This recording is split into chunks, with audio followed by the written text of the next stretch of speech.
Hello, Gemini. If you are a Gemini sun, moon, or rising, then you are meant to be here. If you are not, but you happen to click on this video, what are the odds? Keep watching to see what's going to happen in the month of November for you. Before we get into this message, I want to tell you who I am. If you don't know who I am, my name is Lena, and I am the author of Healer's Work to Heal, the Guide to Forgiveness Workbook, which can help you heal through your deepest, rootest traumas that you may not even be aware of, and help you identify those trigger words, etc., etc. So if you are interested in beginning your healing journey in a powerful way, go ahead and head to Amazon, look up Healer's Work to Heal, the Guide to Forgiveness Workbook, or click the link in my description box, and that'll tell you how to find it on my website. And let's get into the message for today.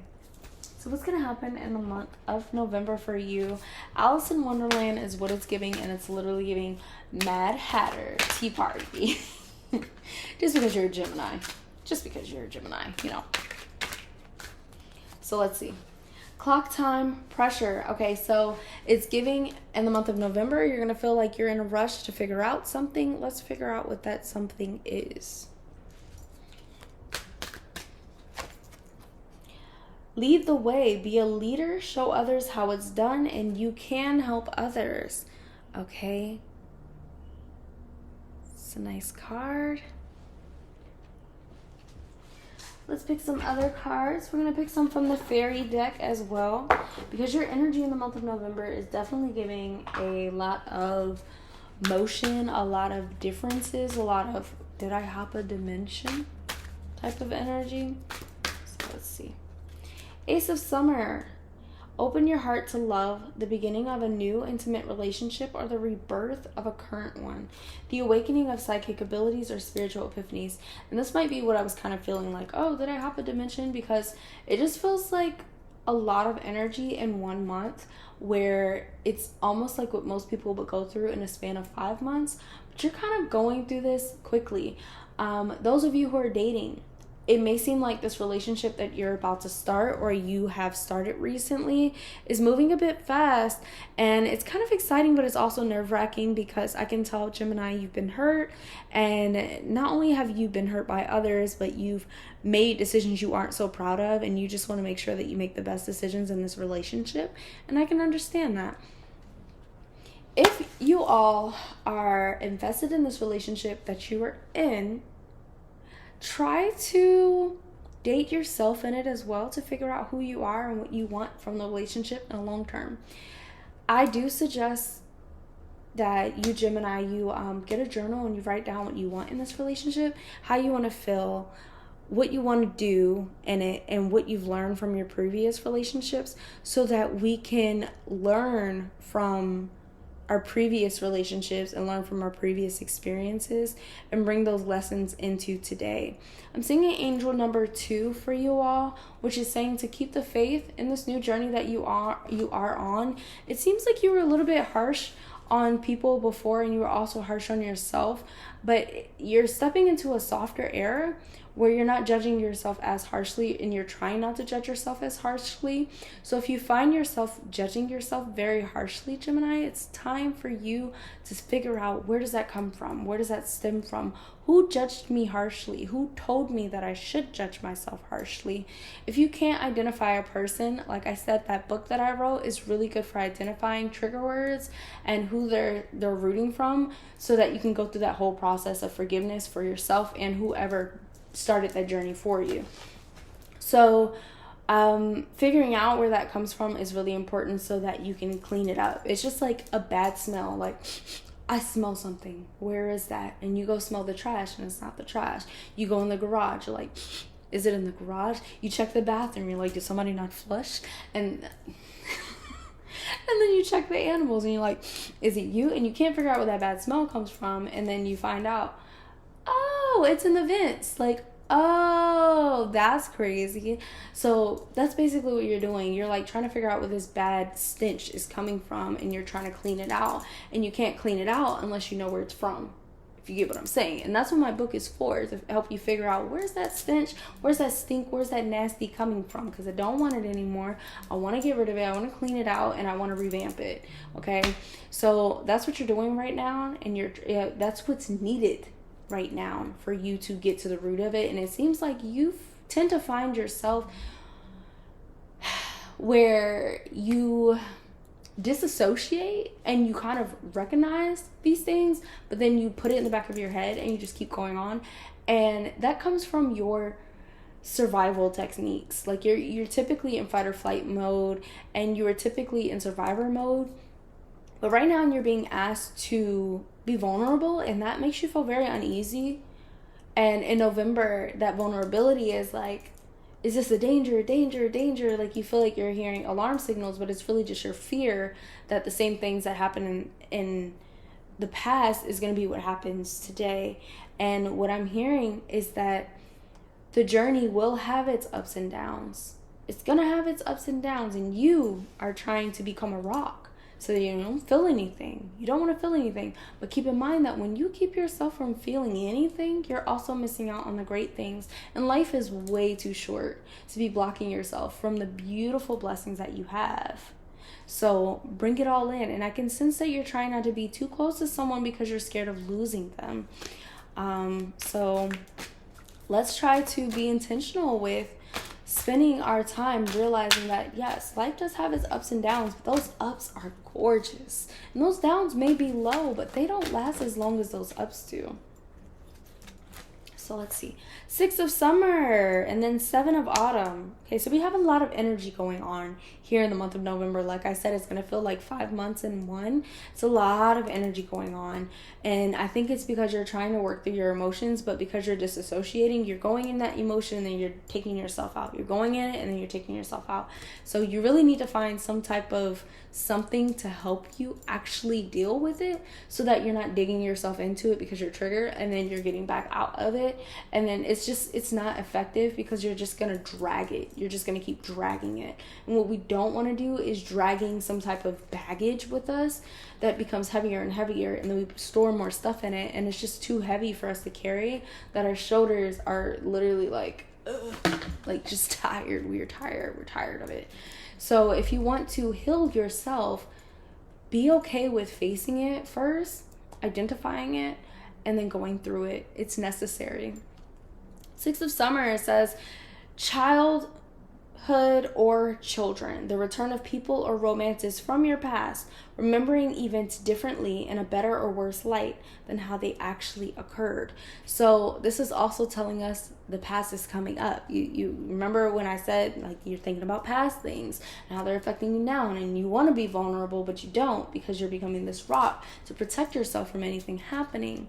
Now, while these past things are coming up, it's really important to face them, because if we don't face them, they're going to keep coming up. And we talked about baggage. You don't want that anymore. You keep saying, I want to get rid of this, I want to stop feeling this, but you're not allowing yourself to feel it in the first instance so that you can actually identify it. So the most important thing right now is, Gemini, you have to feel it. You have to feel it. Because if you're not allowing yourself to feel it, you're keeping it. Whether you think you are or not, you're keeping it. It's like a leech. Like, or a tick. Think of it as like a tick. You're literally being sucked dry. That sounds crazy. No, Diddy. But you're being sucked dry. And your blood is being sucked from you, and you don't instantly see how it's affecting you, but it's going to affect you over time. It's draining your blood. And if you don't pull that head out, it's going to keep draining your blood. And you don't want to look at it because it looks nasty. Like, ew, I don't want to look at that. There's a bug on my skin. Let me just stop thinking about it.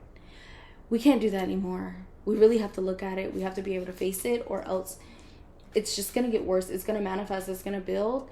And it's going to seep into every relationship we have. Every time we see a little bit of something, we're going to think it's something big. And it really is just something that's nothing. So if you want to start living differently, you're going to have to start healing differently.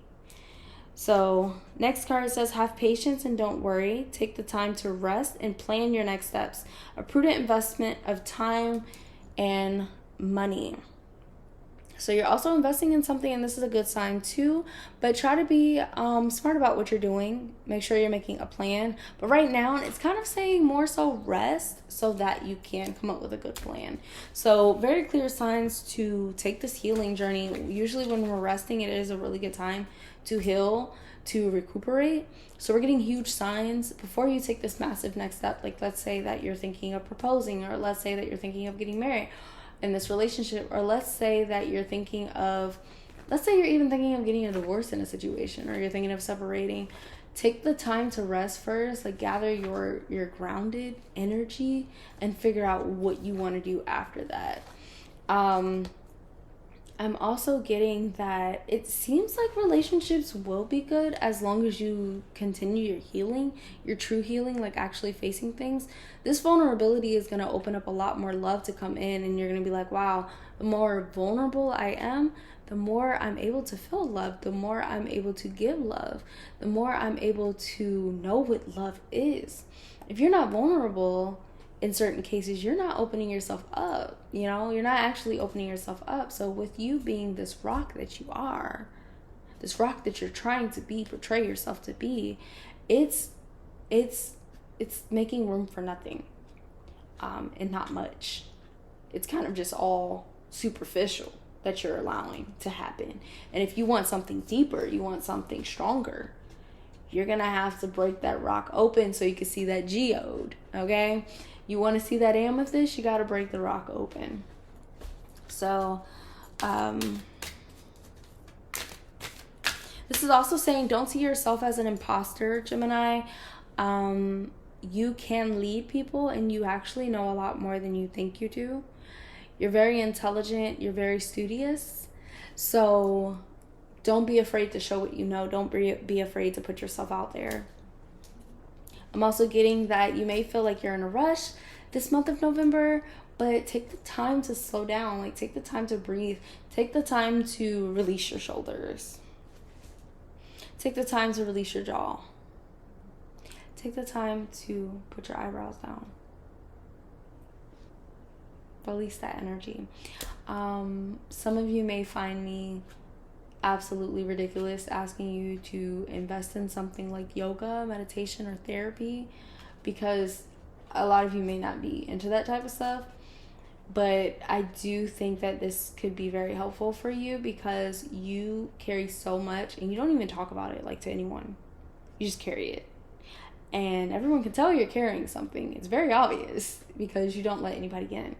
So if you really want to feel authentic love, closeness, warmth, you have to start doing that work to become that warmth, that closeness, that love. And that good vulnerability is what is needed right now. So in the month of November, you're learning about being vulnerable. You're learning about being dependent on other people, getting help from other people, and support from other people, and receiving love, giving love, and being okay with receiving as well. Being okay with affirmation and actually believing people when they affirm something to you and say, wow, you're an amazing person. Not feeling like an imposter when someone compliments you, and not feeling like someone's taunting you or mocking you when they compliment you. And that's really important. So the month of November is really about slowing down, healing, and finding out what the root of some of these beliefs are, so that you can no longer feel like an imposter, or even if you are going to feel like an imposter, know that you're capable, and actually trying things out, and knowing that you are a leader, and actually being able to lead, and being a lot more calmer in situations. So in November, you're shedding that rock, you're breaking that rock open, and you're letting your heart shine. You're letting that geode show itself. You're becoming more of an amethyst, a revealed amethyst. You are a clam that's opened to find a jewel. You are a bottle that's broken with a message in it.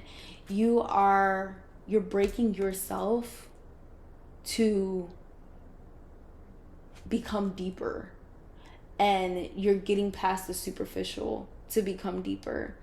And I think that's incredibly powerful. I didn't expect to give this message to you, Gemini. I don't know what I expected, but this message is incredibly powerful. And I really do hope that you can become more vulnerable, be in your softer era, so that you can see how much you are loved and how there are people who love you unconditionally, and see how magical you are, and see even more how magical you are now that you're actually opening yourself up to be who you actually are, beyond the superficial, beyond the surface. So this is nice, and I really do hope you all the best. I do suggest that my book could really be helpful for someone like you going through what you're going through, because it's really hard to identify your triggers and what hurts you and what makes you turn into a rock and what puts you in survival mode. But if you can identify those things, you can really work through it, break it open, and begin receiving more love in life and noticing the love that you have in life. So Healer's Break to Heal, the Guide to Forgiveness Workbook, could be a great shadow workbook for you and help you through this journey of healing and wealth in healing, and just being the best version of yourself and loving yourself more for who you are rather than who you're trying to portray yourself to be. You don't always have to be incredibly strong, because vulnerability is strength in a way, and you may not have seen it that way, but it is true. If you can be soft, you truly are strong, especially as an adult, because life can be so difficult, and to still be able to be soft through experiences and still be able to give love and receive love and trust other people, that is actual strength. People see strength as not needing any of those things, but that's not strength. That is weakness. That's giving up. And you don't want to give up. You deserve so much more than that. I hope you enjoyed this video. If you did, please go ahead and like, share, subscribe, and comment down below. And let me know how you feel, Gemini. Go ahead and put some emoji in the comment section below to let me know you made it this far. And I hope to see you in another video. Love you all so much. Have a beautiful November.